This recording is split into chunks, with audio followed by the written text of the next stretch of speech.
नमस्कार साथियों, मेरा नाम है अभिनव प्रशांत पांडे और आज हम एक नई सीरीज शुरू कर रहे हैं, रेशियो या फिर अनुपात। ये सीरीज का पहला वीडियो है। यहाँ मैं आपको ये नहीं बोलूंगा कि पहले कौन सी ऐसी चीज है जो छूट गई है जो आपको देखना चाहिए। वैसे हम यानी एक सीक्वेंस में चीजें सीखते हुए आ रहे हैं, लेकिन अभी यहाँ पर हम बिल्कुल फ्री हैं, स्वतंत्र हैं।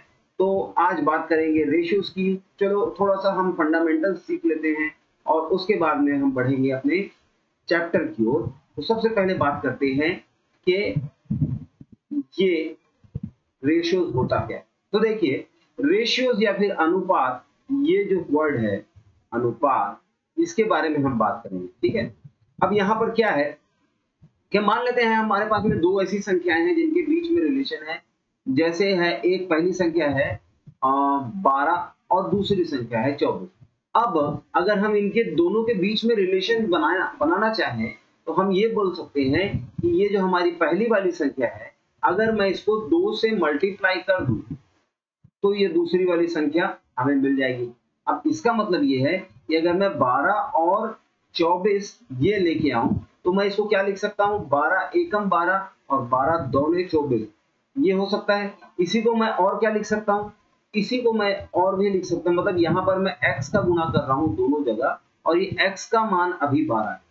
ठीक है, हम लोगों ने दूसरी चीज देखी थी, तो दूसरी चीज क्या देखेंगे, अगर मैं ये बोलूं कि ये 12 और 24 होने के बजाय 2 और 4 है, तो यहाँ पर देखिए, अब मैं यहाँ पर 6 का गुणा कर दूं और अगर मैं यहाँ पर भी 6 का गुणा कर दूं तो मुझे फिर से ये नंबर मिल जाता है। ठीक है, इसी तरीके से मैं इसको और किस फॉर्म में लिख सकता हूँ, मैं इसको 4 और 8 के फॉर्म में भी लिख सकता हूँ। 4 तिया 12 होता है और 8 तिया 24 होता है। ठीक है, तो अब अनुपात का मतलब ये है कि दो संख्याओं के बीच में एक फिक्स्ड रिलेशनशिप है और वो ऐसा है कि हम उसे ax बटा bx के फॉर्म में लिख सकते हैं। ये ऊपर का x नीचे के x से कट जाएगा और मैं बोलूंगा कि इनके बीच में a अनुपात b का अनुपात है। अब ये जो a और b है, ये हम कोशिश करते हैं कि जो छोटी सी छोटी संख्या हमको मिल जाए हम उसी के फॉर्म में लिख देंगे। जैसे अगर मैं आपको बोलूं 25 और 125 है, तो मुझे पता है कि मैं यहाँ पर क्या क्या लिख सकता हूँ, 5 और 15 लिख सकता हूँ। 5 5 पंचे 25 और 5 15 125, और मैं इसको लिख सकता हूँ 1/3। तो अब मैं क्या करूंगा, वो छोटी सी छोटी संख्या जिस तरीके से मैं इसको रिप्रेजेंट कर सकूं, मतलब यहाँ पर 125 25 पंचे 125 होता है, तो 5 और यहाँ 25 हो जाएगा। ठीक है, तो मैं 1/5 के फॉर्म में इसको लिख सकता हूँ। मैं ये कोशिश करूंगा कि मैं उसको छोटे से छोटे या इजी से इजी रूप में लिख सकूं, जिसमें मल्टीप्लाई करने के बाद में मुझे ये नंबर दोबारा मिल जाए। ठीक है, तो ए और बी इन दोनों के बीच में जो है रियल संख्या, अब इनका एक ही टाइप का होना, एक ही प्रकार का होना जरूरी है। अगर ये एक ही प्रकार के हैं तब मैं जो है ये बोल सकूंगा। ठीक है, अब हम इससे जुड़े हुए प्रश्न देखेंगे और प्रश्न के साथ साथ अपनी समझ डेवलप करते चलेंगे। तो देखिए, हमारा सबसे पहला प्रश्न क्या है। हमारा पहला प्रश्न हमको कहता है कि यहाँ पर पहला a अनुपात b दिया हुआ है, a अनुपात b, और इसका मान कितना है, 3:4 है। फिर b अनुपात c दिया हुआ है, b अनुपात c दिया हुआ है और इसका अनुपात है 2:7। अब हमको क्या करना है, हमको जो है a अनुपात b अनुपात c, मतलब अब इन तीनों के बीच में एक रिलेशनशिप निकालना है। तो यहाँ देखिए, यहाँ पर भी b है और यहाँ पर भी b है। अगर मैं ये देखो कि ऊपर जो है जो b है वो नीचे वाले से डबल है, तो मैं अगर नीचे 2 का मल्टीप्लिकेशन कर देता हूँ तो अब मुझे क्या मिलेगा, मुझे यहाँ मिलेगा 3:4 और नीचे मिलेगा 4:14। ये चीजें आपको समझ में आई। मैंने नीचे दोनों से जो है 2 का मल्टीप्लिकेशन किया। अब क्योंकि ये 3 4 और 14 एक साथ अलाइन है, तो मैं इसे लिख सकता हूं a अनुपात b अनुपात c बराबर 3:4:14। ये हमारा एक तरीका हो गया। जब हम बच्चे थे, जब हम छोटी क्लासेस में थे, तब हम कुछ इस तरीके से प्रॉब्लम्स को सॉल्व करते थे। ठीक है, अब इसका क्या कोई दूसरा तरीका भी है? तो दूसरे तरीके के बारे में भी बात कर लेते हैं। देखिए, अगर मुझे निकालना है A अनुपात B अनुपात C, तो जो भी इंफॉर्मेशन मेरे पास अवेलेबल है मैं उनकी बात करूंगा। पहले लिखूंगा 3:4, A अनुपात B का मान क्या है? 3:4 है। इसी तरीके से B अनुपात C का क्या मान है? B अनुपात C का मान है यहाँ 2:7 है। अब मैं क्या करने वाला हूं, ये देखिए, मैं यहाँ करूंगा कि ये जो खाली जगह C के नीचे बची हुई है, इस पर मैं वही लिख दूंगा जो इसके बगल में, मतलब ये B की जो वैल्यू है। तो B की वैल्यू क्या है? 4, तो मैं यहाँ पर भी 4 लिख दूंगा। और इसी तरीके से 2 के पहले, मतलब A के नीचे यहाँ जो खाली जगह है, मैं यहाँ पर भी जो 2 में है वही लिख दूंगा, मतलब यहाँ पर भी 2 लिख दूंगा। अब देखिए, 3 दूने हो गया 6, 4 दूने हो गया 8 और 4 सत्ते हो गया 28। अब अगर मैं इसको सॉल्व करना चाहूँ तो मुझे क्या मिलेगा? देखिए, क्या ये किसी कॉमन नंबर से कट सकता है? तो बिल्कुल कट सकता है। यहाँ 2 किया हो जाएगा 6, 2 चौके हो जाएगा 8 और 14 दूने होता है 28, तो 3:4:14। मुझे ये नंबर फिर से मिल गया। ये हो गए, ये हमारा हो गया पहला तरीका जो हम लोगों ने अपनी टेक्स्ट बुक में छोटी क्लासेस में 6th या 7th में पढ़ा। ये हो गया दूसरा तरीका जो जनरली लोग आपको बताते हैं। अब देखते हैं हमारे पास में क्या कोई तीसरा तरीका भी है। तो देखिए, यहाँ हम क्या देख रहे हैं? A अनुपात B बराबर, सॉरी, और यहाँ B अनुपात C।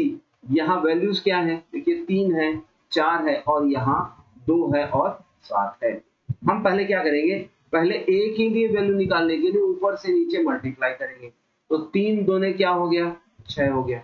फिर क्योंकि यहाँ पर B है तो हम इसका मल्टीप्लीकेशन इस वाले B से करेंगे, मतलब 4 दूने हो गया 8, ठीक है। और उसके बाद में ये दोनों मल्टीप्लाई कर देंगे तो ये हो गया 7 चौके 28। इस प्रकार से हमको 4:8:28 मिला, 6:8:28 हो गया। अब हम क्या करेंगे? अगर ये सिंप्लीफाई हो सकता है फर्दर, उसको फर्दर सिंप्लीफाई करेंगे और हमें क्या मिलेगा? 3:4:14।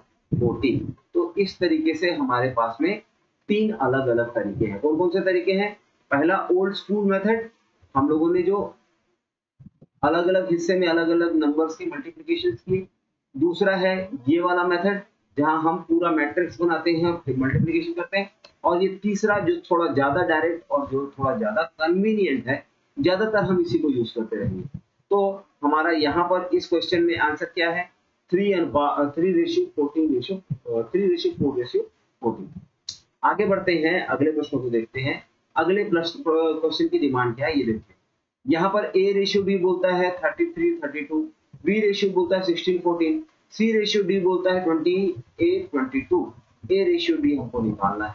अब देखिए, अगर डायरेक्ट A/B, क्योंकि पिछले क्वेश्चन में क्या पूछा था? A/B/C/D इस तरीके से पूछना चाहिए था। अगर डायरेक्ट बोल रहा है तो यहाँ देखिए A/B, इसकी वैल्यू क्या है? 33:32। B/C, इसकी वैल्यू क्या है? 16 और 14। फिर C और D की जो वैल्यू है वहां क्या है? 28 है और 22 है। अब देखिए, हमको यहाँ पर मिलने वाला है A का मान और यहाँ मिलने वाला है D का मान। तो हम सीधे सीधे ये सारी चीजें मल्टीप्लाई करेंगे, नीचे लिख देंगे, और उसी तरीके से सीधे सीधे मल्टीप्लाई करेंगे, नीचे लिख देंगे। लेकिन यहाँ पर सोचने वाली बात यह है कि ये करने के बाद में हमको कुछ सिंप्लीफाई करना पड़ेगा और उस सिंप्लीफाई में कुछ ऐसे कॉमन फैक्टर्स निकालने पड़ेंगे जो दोनों तरफ के नंबर्स को काट सकते हैं। इसको अगर हम थोड़ा अच्छे से सोचें तो सिंप्लीफाई करने के लिए हम ये क्या करेंगे? अभी ही ये काटने वाला काम कर देंगे। जैसे देखो, 16 और 32, तो 16 दूने 32 होता है। उसी तरीके से 22, 11 दूने 22 और 11 तिया 33 ये होता है। 14 एकम 14 और 14 दूने 28। तो इस तरीके से हम देखेंगे हमारे पास यहाँ क्या बचा? यहाँ हमारे पास बचा 6 और यहाँ बचा हमारे पास में 4। तो 6:4 ये जो है, ठीक है। और कुछ बच गया क्या? 8 दूने 16 एकम 16, 16 दूने 32, 14 एकम 14, 14 दूने 28 और 11 दूने 22, 11 तिया 35, तो 2 दूने 4 यहाँ आ गया और 3 दूने 6 यहाँ आ गया। मतलब यहाँ पर हमारा ये जो ऑप्शन है इनमें थोड़ी मिस्टेक है। हमारा ऑप्शन होना चाहिए क्या, 6:4। ठीक है, आगे बढ़ते हैं और अगला क्वेश्चन देखते हैं।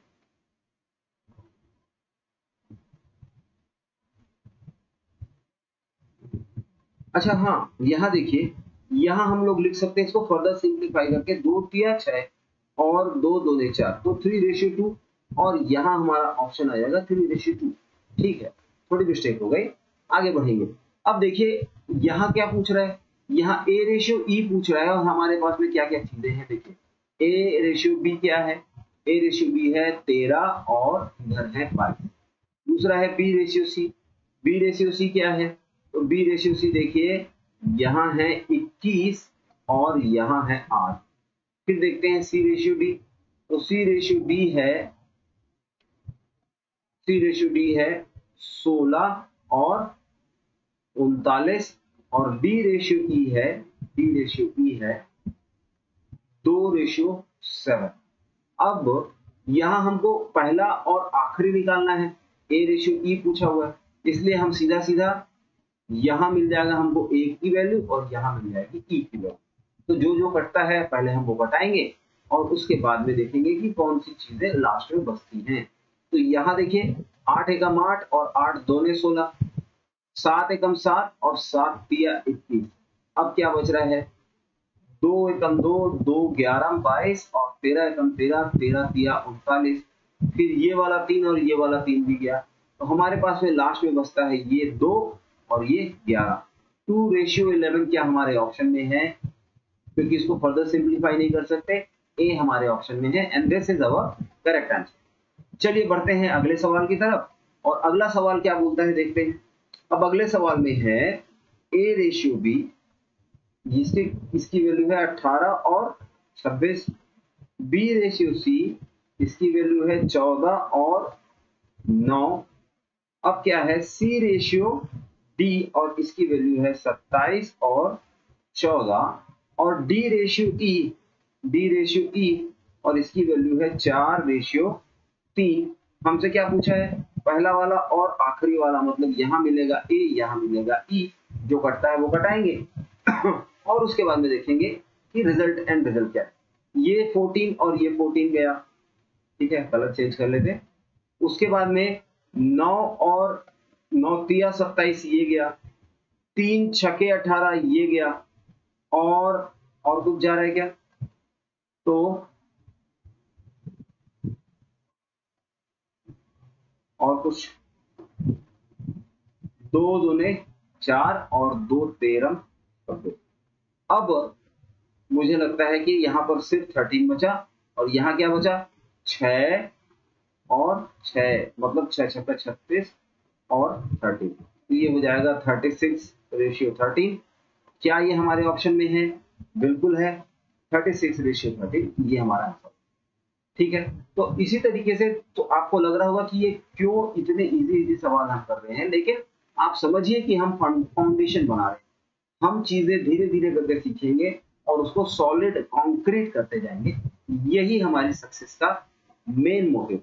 ठीक है, अब यहाँ देखिए, यहाँ क्वेश्चन बदल गया, A/B/C/D। अब यहाँ क्या है, यहाँ है A/B की वैल्यू क्या है 1:2। मैं आपको 2 मेथड बताऊंगा। फिर B/C क्या है, ये है 3:1। फिर C/D क्या है, ये है 2:3। और हमको क्या निकालना है, A/B/C/D। पहले हम यहाँ देखते हैं सिंपल वाला मेथड। पहले लिखिए A/B/C/D। अच्छा, यहाँ वैल्यू डालते जाएंगे, यहाँ है 1, यहाँ है 2।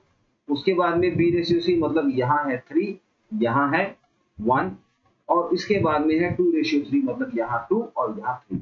अब जो जो ब्लैंक स्पॉट्स नजर आ रहे हैं वो अपने बगल वाली वैल्यू को फिल कर लेंगे। मतलब यहाँ देखिए, इस जगह में भी 2 आ जाएगा और इस जगह में भी 2 आ जाएगा।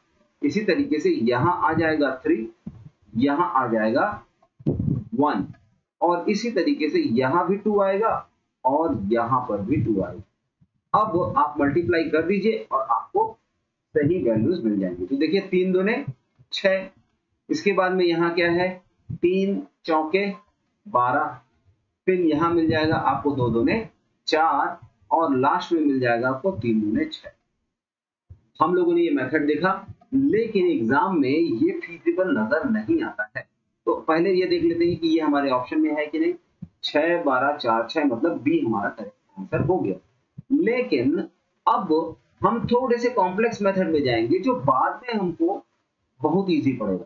वो क्या है देखिए, हम यहाँ से ए की वैल्यू से चालू करेंगे, ठीक है, और नीचे आएंगे। तो ए की वैल्यू से अब कितना कितना नीचे आना है, तो तीन प्लेसेस हम आगे बढ़ेंगे, 1 3 और 2। हम लोगों ने इस तरीके से आगे बढ़ा।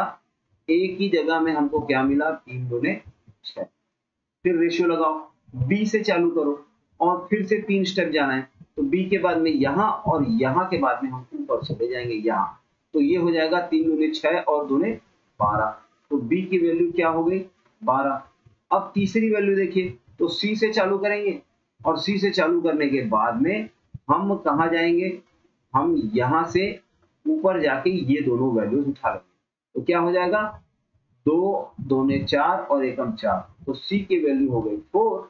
और उसके बाद में डी के लिए क्या करेंगे, तो डी के लिए अब हम यहाँ से चालू करेंगे बी से और नीचे आएंगे। तो यहाँ क्या आ जाएगा 2 3 6 एकम 6। तो यहाँ पर डी का वैल्यू क्या हो गया 6। अब फिर से अगर आगे और भी सवाल हम करेंगे तो आपको ये चीजें समझ में आने लगेंगी। वैसे मैंने आपको 2 अलग अलग मेथड बताए, लेकिन प्रेफरेंस में हम यही रखने वाले। चलिए आगे बढ़ते हैं अगले क्वेश्चन की तरफ। यहाँ भी देखिए हमसे ए बी सी डी पूछ रहा है। अब हम वो सेकंड वाला मेथड यूज नहीं करेंगे, हम यही मेथड यूज करने वाले, ठीक है। तो प्रैक्टिस करने से सब होता है जी, और अगर आप जो है प्रैक्टिस करते रहेंगे तो आपसे भी चीजें बड़ी आसानी से होने लगेंगी। यहाँ है 1:2, फिर यहाँ है 3:4 और यहाँ है 5:6। अब देखिए ए के लिए तो हम सीधे नीचे आए, चलिए कलर यूज करते हैं। ए के लिए यूज करेंगे ग्रीन कलर। तो ए के लिए हम सीधे नीचे आए और यहाँ वैल्यू हो जाएगी 15। फिर बी के लिए हम क्या करेंगे, बी के लिए दूसरा कलर यूज कर लेते हैं ऑरेंज। और यहाँ बी के लिए क्या किए, हम यहाँ से ऊपर चले गए। मतलब देखिए बी से हम लोगों ने चालू किया और बी से यहाँ से चालू होने के बाद में हम ऐसे आ गए। तो क्या हो गया 2 3 6 5 30। मतलब यहाँ पर 30 वैल्यू आ गई किसकी, बी की।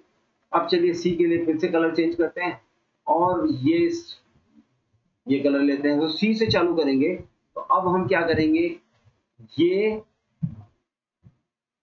यहां से चालू करके, ठीक है। तो ए के लिए पूरा नीचे, बी के लिए यहाँ और सी के लिए यहां से चालू करके ये दोनों वैल्यूज हम लोगों ने उठाई। मतलब ये ऐसा बन गया और यहाँ हो गया 4 दूने 8 पंचे 40। और उसके बाद में डी की वैल्यू के लिए हम सीधे सीधे नीचे आ जाएंगे। तो डी की वैल्यू के लिए हम सीधे नीचे आए और यहाँ हो गया 4 दूने 8 छक्का 48 मतलब 48। क्या ये हमारे ऑप्शन में है, चेक करते हैं। हमारे ऑप्शन में है 15 30 40 और 48, यही हमारा करेक्ट आंसर है। तो हम फिर से देखते हैं, हमारे पास में 1 2 3 4 5 और 6 लोकेशन है। सबसे पहले हम सीधे आए, दूसरी बार में हम यहाँ से ये टर्न लेके आए, मतलब ये इस तरीके से था।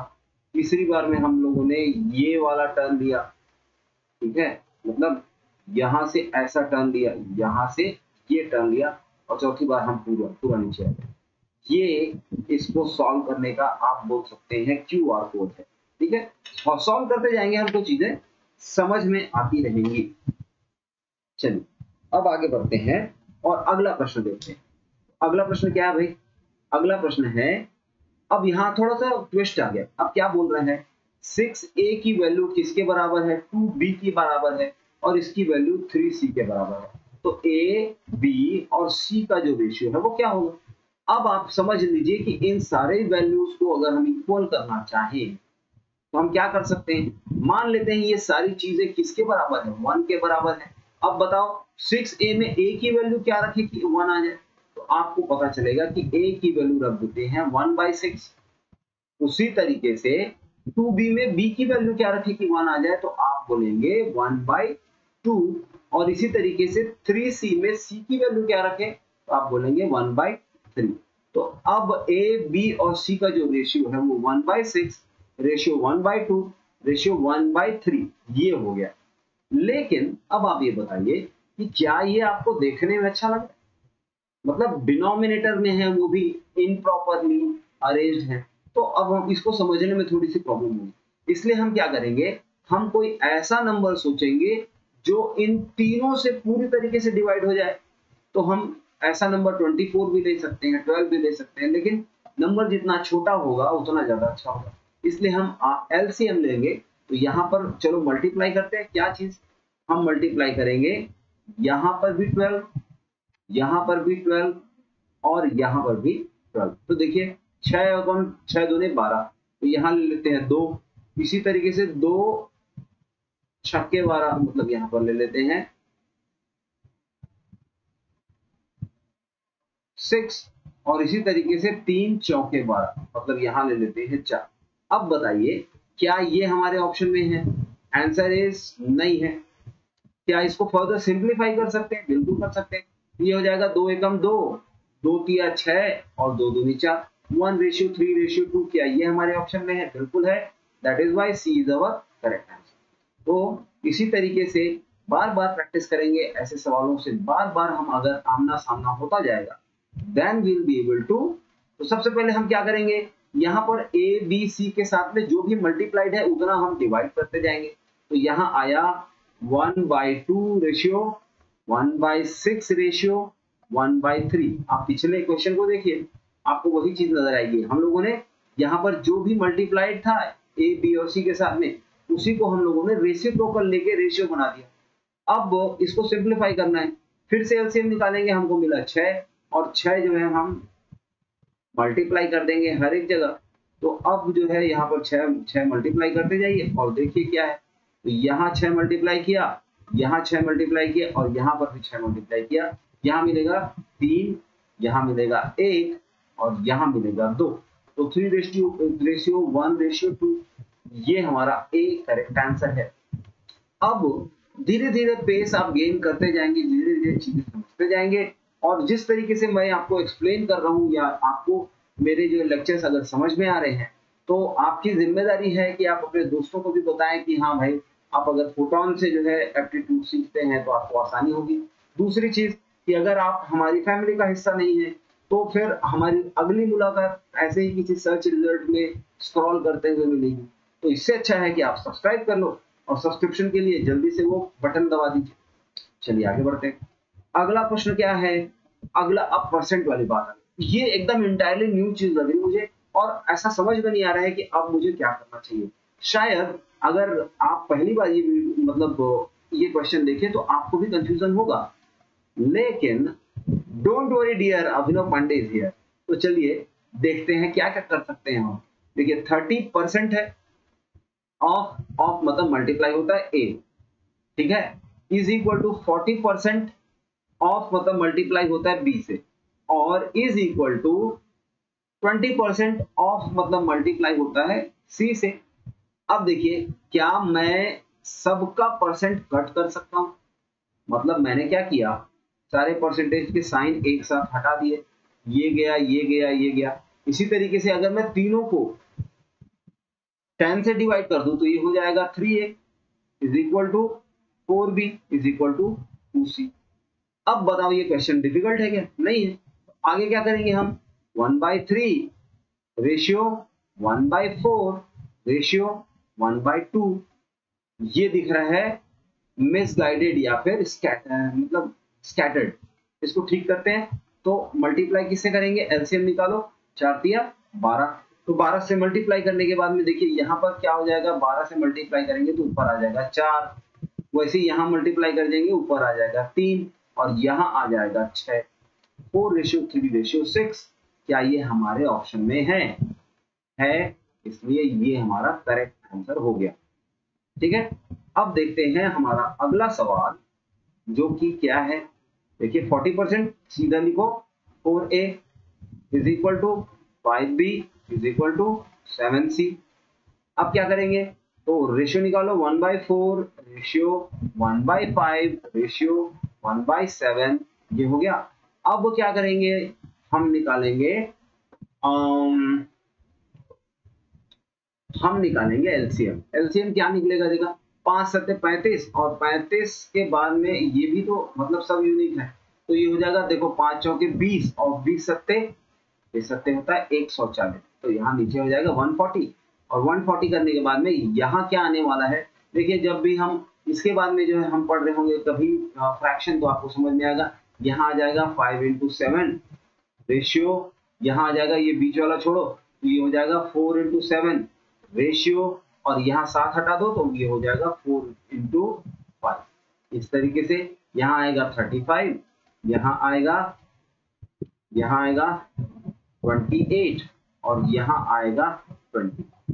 इस तरीके से हमको रेशियो मिलेगा, क्या A ratio B ratio C, 35 28, ये हमारा करेक्ट आंसर हुआ।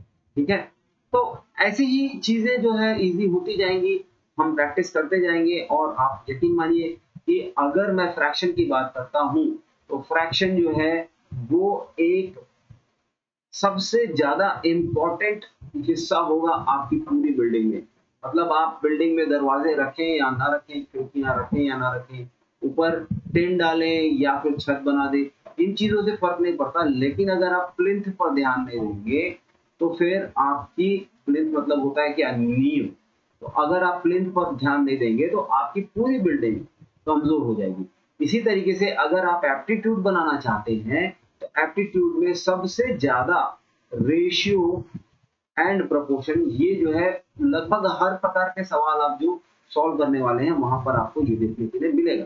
तो इसी उम्मीद के साथ कि हम बहुत जल्दी मिलेंगे हमारी अगली वीडियो में। आज का ये वीडियो खत्म होता है, और अगर आप चाहते हैं कि इन वीडियो लेक्चर्स के आपको पीडीएफ मिले और उसके बाद में आपको यहाँ पर हमारा यूट्यूब चैनल भी नजर आ रहा है, ये QR स्कैन करें या फिर सर्च करें अभिनव सुशांशु पांडे एप्टीट्यूड, और आपको हमारा ये चैनल मिल जाएगा।